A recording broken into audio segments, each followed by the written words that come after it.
नमस्कार,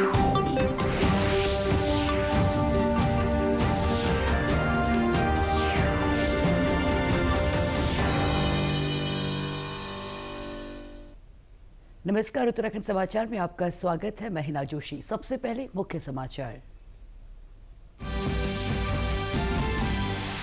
प्रधानमंत्री नरेंद्र मोदी ने किया 103 अमृत रेलवे स्टेशन का उद्घाटन। कहा, देश में रेल नेटवर्क का हो रहा आधुनिकीकरण, नई ट्रेनें देश की प्रगति की सूचक।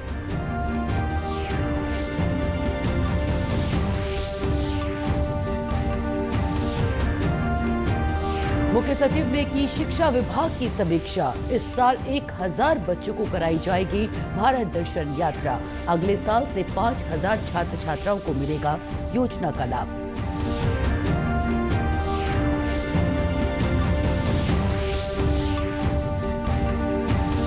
और सैनिक कल्याण मंत्री गणेश जोशी ने ऑपरेशन सिंदूर की सफलता पर विशेष कार्यक्रम आयोजित करने के दिए अधिकारियों को निर्देश। कांग्रेस भी जय हिंद रैली निकालकर करेगी सेना का सम्मान।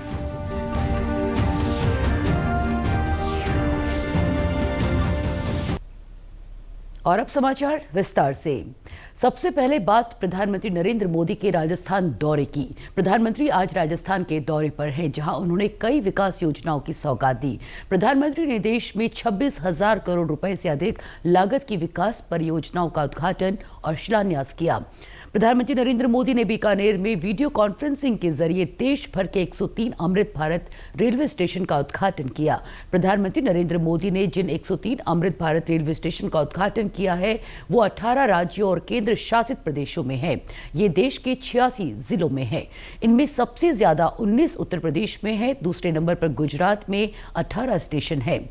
महाराष्ट्र में 15, तमिलनाडु में 9, राजस्थान में 8, जबकि मध्य प्रदेश में 6 स्टेशन है। इसके साथ ही कर्नाटक और छत्तीसगढ़ में 5-5, तेलंगाना, पश्चिम बंगाल और झारखंड में 3-3, केरल और बिहार में 2-2 स्टेशन हैं। वहीं आंध्र प्रदेश, पुडुचेरी, हरियाणा, हिमाचल प्रदेश और असम में 1-1 अमृत भारत स्टेशन का उद्घाटन किया गया है। अमृत भारत स्टेशन योजना के तहत देश भर के 1309 रेलवे स्टेशनों का पुनर्विकास किया जाना है। ये सभी छोटे और मझोले रेलवे स्टेशन हैं। अमृत भारत स्टेशनों की सबसे बड़ी विशेषता ये है कि इन स्टेशनों का पुनर्विकास स्थानीय संस्कृति, विरासत और स्थापत्य का ध्यान रखते हुए किया जाएगा।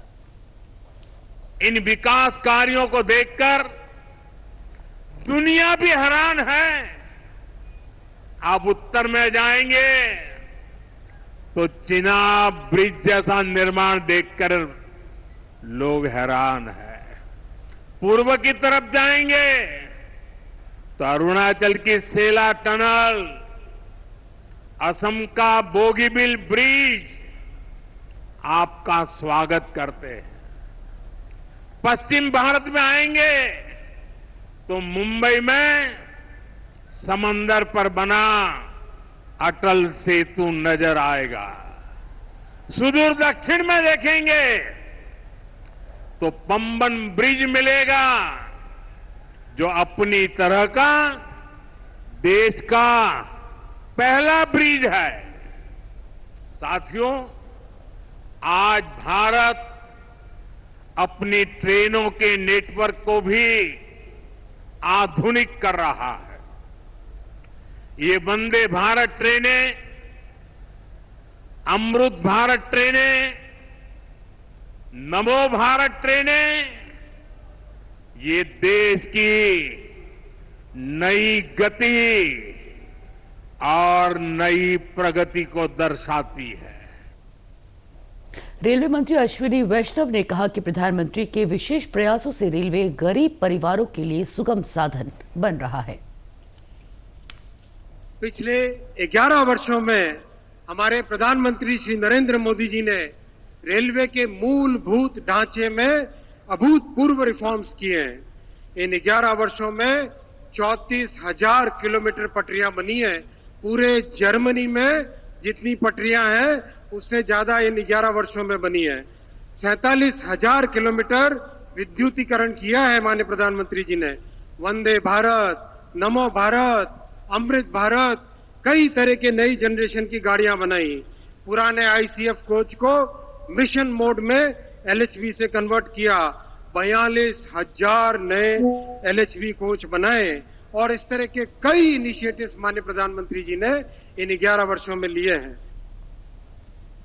मुख्य सचिव आनंद बर्धन ने बुधवार को सचिवालय में शिक्षा विभाग की समीक्षा की। उन्होंने कहा कि राष्ट्रीय शिक्षा नीति के तहत परीक्षा पैटर्न और दूसरे प्रावधानों को समाहित करने के लिए व्यवस्थाएं सुनिश्चित की जाएं। मुख्य सचिव ने माध्यमिक शिक्षा के तहत भारत दर्शन योजना को विस्तारित किए जाने के निर्देश दिए। उन्होंने कहा कि इस साल कम से कम 1,000 बच्चों को भारत दर्शन यात्रा कराई जाए, जिसे अगले साल बढ़ाकर 5,000 करने का लक्ष्य रखा जाए। ये बच्चों के अन्वेषण और कौशल के लिए एक महत्वपूर्ण योजना है। उन्होंने भारत दर्शन यात्रा के दिनों को बढ़ाकर 7 दिन किए जाने के भी निर्देश दिए। उन्होंने कहा कि भारत के प्रतिष्ठित विज्ञान एवं तकनीकी संस्थानों के साथ ही सैन्य प्रतिष्ठानों के भ्रमण कार्य आयोजित कराए जाएं। मुख्य सचिव ने प्रस्तावित 559 क्लस्टर विद्यालयों के निर्माण में तेजी लाए जाने के निर्देश दिए। मुख्य सचिव ने स्कूलों के लिए सभी प्रस्तावित हॉस्टल फैसिलिटी की DPR भी 1 माह में तैयार किए जाने के निर्देश दिए हैं।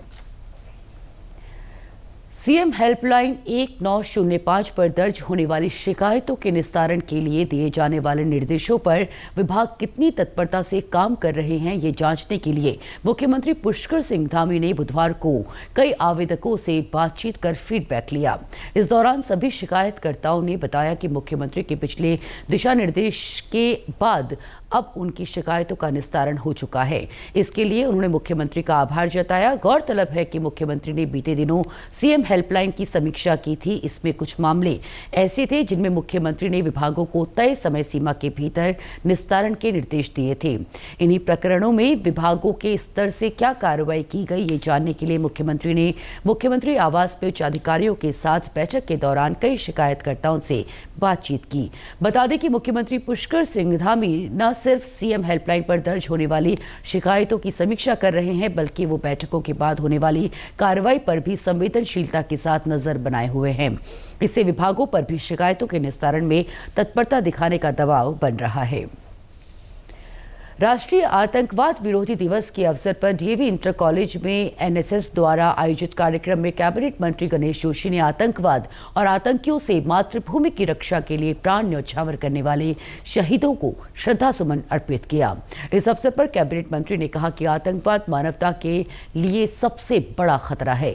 ऑपरेशन सिंदूर में भारत की निर्णायक विजय ने विश्व को ये स्पष्ट संदेश दिया है कि प्रधानमंत्री नरेंद्र मोदी के नेतृत्व में नया भारत न केवल आतंकियों का सर्वनाश करेगा, बल्कि उनके समर्थकों को भी नहीं छोड़ेगा। अब केवल निंदा नहीं, सीधी कार्रवाई होगी। मंत्री जोशी ने कहा कि आतंकवाद को जड़ से समाप्त करने के लिए सैन्य कार्रवाई के साथ साथ समाज में नैतिक मूल्यों की स्थापना भी जरूरी है।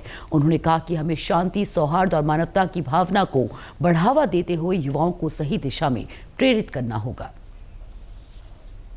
में आज आतंकवाद को जड़ से समाप्त करने की आवश्यकता है।